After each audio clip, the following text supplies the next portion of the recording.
สวัสดีค่ะအားလုံးပဲမင်္ဂလာပါเนาะဒီနေ့မှာကတော့ဒီသင်ခန်းစာကဗုဒ္ဓဟဒီအာသရနဲ့ပတ်သက်တဲ့သင်ခန်းစာနဲ့ပတ်သက်ပြီးတော့ပေါင်းပြပေးသွားမှာဖြစ်ပါတယ်အဲ့လိုရှင်အရင်ဆုံးဒီအာသရနဲ့ပေါ့မပေါင်းသေးခင်မှာကျတော့အရင်လေးကသင်ထားတာကကျတော့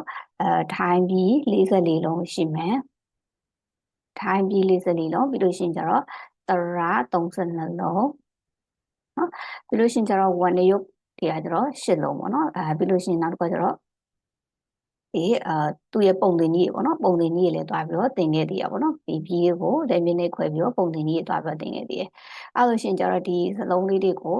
ဒီပြီးတွေတရတွေဝဏ္ဏယုတ်တွေသူ့ရဲ့ဒီလက်မြင့်နဲ့ခွဲတဲ့ပုံသင်ကြီးတွေသိပြီဆိုလို့ရှင်ကျတော့ဒီသင်ခန်းစာလေးကိုစပြီးတော့လေ့လာလို့ရပြီပေါ့နော်တကယ်လို့ဒီသင်ခန်းစာတစ်ခုခုတွေကပေါ့နော်မသိသေးတာတွေရှိတယ်ဆိုလို့ရှင်ကျတော့ဒီဗီဒီယိုဖိုင်လေးတွေအရင်လေးကဗီဒီယိုဖိုင်လေးတွေကိုပြန်ပြီးတော့လေ့လာပြဖို့လိုပါမယ်ဒီဗီဒီယိုဖိုင်ကိုမလေ့လာသေးပဲနဲ့ပေါ့နော်အဲ့ဆိုရှင်ဒီနေ့ကကျွန်တော်ဒီအာသရနဲ့ပတ်သက်ပြီးတော့သွားပြီးတော့ပေါင်းကြည့်ပါမယ်အဲ့ဆိုပထမဆုံးပေါ့နော်သင်္ကန်းစာငါဆိုတော့ဗိုလ်ထီကကျွန်တော်သင်္ကန်းစာဟာဆိုတော့ငါကံပရဆုံဆိုတော့ပေါင်းဖက်ခြင်းစရအားဆိုတော့အာသရသရဆိုတော့တရပြီးလို့ရှင်အာသရကပ်ကကျွန်တော်နှစ်ဖယံချနာဆိုတော့ပြည်မြအဲ့ဆိုဒီအခန်းကကြောင့်ဘာနဲ့ပေါင်းမလို့ဆိုအာသရနဲ့ပြည်ကိုတစ်ခန်းလုံးသွားပြီးတော့ပေါင်းမဲ့အခန်းဖြစ်ပါတယ်အဲ့ဆိုရှင်ဒီမှာသွားပြီးတော့ပေါင်းကြည့်လိုက်ပါနော်ကောနဲ့အာနဲ့ပေါင်းမယ်ကောအားကာကြောနဲ့အာနဲ့ပေါင်းမယ်ကြောအားဂျာဒေါနဲ့အာနဲ့ပေါင်းမယ်ဒေါအားဒါတောနဲ့အာနဲ့ပေါင်းမယ်တောအားတာဘောနဲ့အာနဲ့ပေါင်းမယ်ဘောအားပါပေါ်နဲ့အာနဲ့ပေါင်းမယ်ပေါ်အားပါအောနဲ့အာနဲ့ပေါင်းမယ်အောအားအာလို့ဆိုတာနော်အဲ့လိုရှင်ကြတော့ဒီစလုံးလေးကိုတွားပြီးတော့ပေါင်းပြလို့နော်ဒါကိုမြန်မာလိုအတန်တွဲနဲ့လည်းပေါင်းပြမယ်ပြီးလို့ရှိရင်ကျတော့ဒီphonics အတန်တွဲနဲ့လည်းတွားပြီးတော့ပေါင်းပြမယ်ပေါ့နော်ကဲမပေါင်းပြသေးခင်မှာအရင်နေ့ကစောကပြောသလိုပဲဒီဘီစလုံးတွေရဲ့လည်းမြင်းနေခွဲတာတွေရဲ့ပြီးလို့ရှိရင်သူရဲ့ပုံသင်နည်းလေးတွေရဲ့တီးဖို့လိုတယ်ပေါ့နော်အဲဆိုရှင်ဒီစလုံးလေးကိုပေါင်းရင်လည်းတခါတည်းပြီးသွားမယ်ဒီဘီစလုံးတွေရပြီလားအဲ့လိုမျိုးလေ့ကျင့်လည်းပြန်ပြီးဖြစ်ရအောင်တကယ်လို့မမှတ်မိသေးဘူးဆိုလို့ရှိရင်လည်းပြောရင်းနဲ့ပြန်ပြီးမှတ်မိသွားလိမ့်မယ်ပေါ့နော်အဲဆိုရှင်အကွဲချက်ဒီမှာဆိုရှင်လည်းမြင်းနေရဲ့ပုံသင်နည်းကကျတော့ဒီပုံစံလေးရှိရပေါ့နော်အဲဆိုရှင်တော့ကျတော့ကာကာကနော်အဲဆိုရှင်ကာကာဒီလိုပုံစံမျိုးရှိမယ်နော်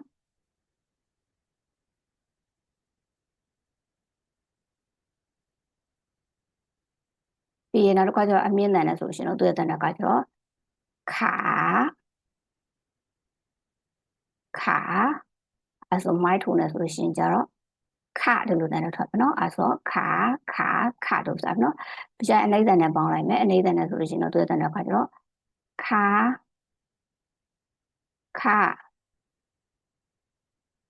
ါဒီလိုဖြစ်သွားပြီနော်အဲဆို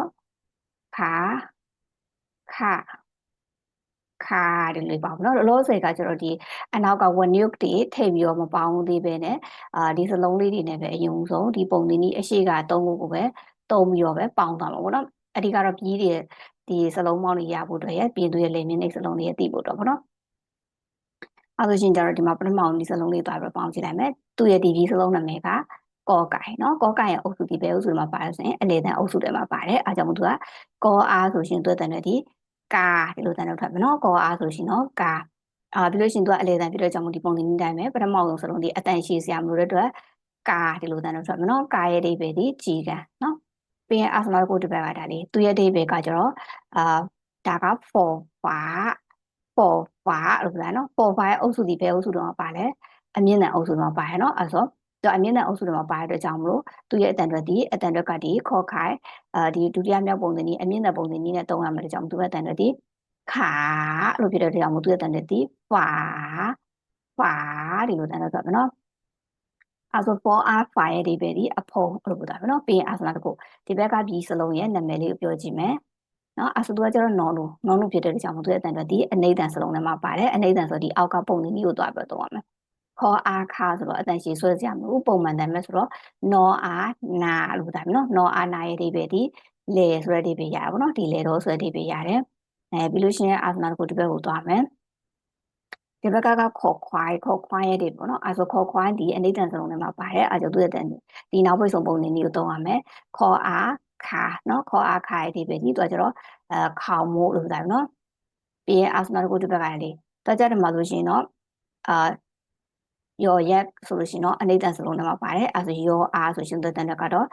ရာလို့ဒါပဲเนาะရောအားရာဒီလိုမျိုးလေးသွားပြီးတော့အတန်တော့ထွက်မှာပေါ့နော်အဲ့ဒါလေးရှိမယ်ပြီးလို့ရှိရင်ဒီစလုံးလေးတွေကိုတွားပြီးတော့ဒီ phonics အတန်တွေနဲ့တွားပြီးတော့ပေါင်းမှာပေါ့နော်အဲ့ဒါပထမဆုံးကျတော့သူ့ရဲ့တန်တွေဒီ KAA အတွက်ကြောင့်မို့သူ့တန်တွေဒီ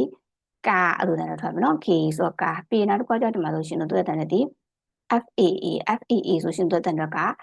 ဖာလို့တန်တွေထွက်မယ်ဖာလို့တန်တွေထွက်ပြီမဲ့သူ့ရဲ့တန်တွေဒီမှာအမြင့်တန်စလုံးဖြစ်တဲ့ဒီသင်္ကေတလေးသင်ပြီးတဲ့အခါမှာသူ့ရဲ့တန်တွေဒီဝဆလုံးပေါင်းမထည့်ရဘူး rising tone နဲ့အတန်တွေဒီရှည်ပြီးထွက်မယ်ရစ်ပြီးထွက်မယ်အတန်တွေအတွက်ကြောင့်မို့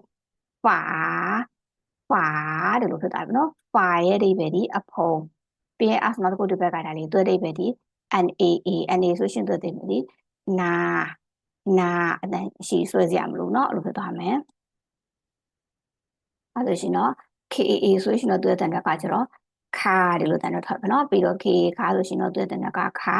ခေါင်မို့ပြီးတော့ YA ဆိုတော့ရာရဲ့ဒီဘေကကျတော့စေလို့ဖြစ်သွားပြီเนาะဟုတ်ကဲ့ပါအဲ့လိုရှင်တော့ဒီ video file လေးကိုဒီမှာလေးပဲခဏလောက်ရပ်ထားပါမယ်ပြီးလို့ရှင်ဒီ video file